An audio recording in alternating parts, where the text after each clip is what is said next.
Stéphane Gall, enseignant-chercheur en histoire. J'étudie les sociétés en guerre de la première modernité et plus particulièrement le rapport à la montagne.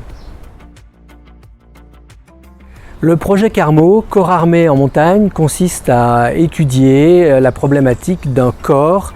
portant des armes, des armures, dans un cadre inadapté qui est celui de la montagne. Ça peut être des franchissements ou ça peut être simplement le rapport à la verticalité elle-même à travers l'escalade, puisque le mot escalade vient d'échelle et des techniques que l'on utilisait à l'époque pour franchir les remparts et les montagnes. Alors le projet, il va se dérouler plus spécifiquement sur le Vercors et sur le Mont-Aiguille, puisqu'on a le projet de faire une ascension un peu expérimentale du Mont-Aiguille, comme cela s'est fait en 1492, et d'étudier les savoirs militaires et leur transfert à la montagne.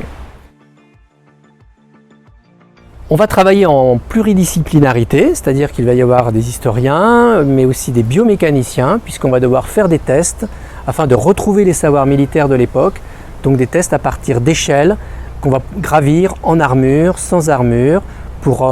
comprendre les contraintes de l'époque et comment on est passé des assauts de forteresses à l'assaut d'une montagne, en l'occurrence le Mont-Aiguille. La montagne est effectivement aussi une terre de transition et aussi de transformation, de transfert. Et ici, ce qui nous intéresse, c'est de retrouver un petit peu ces transferts de savoir militaire à la montagne et derrière la transformation du regard porté sur la montagne par les sociétés du passé. Alors l'avantage de la montagne pour les sciences humaines, c'est qu'elle permet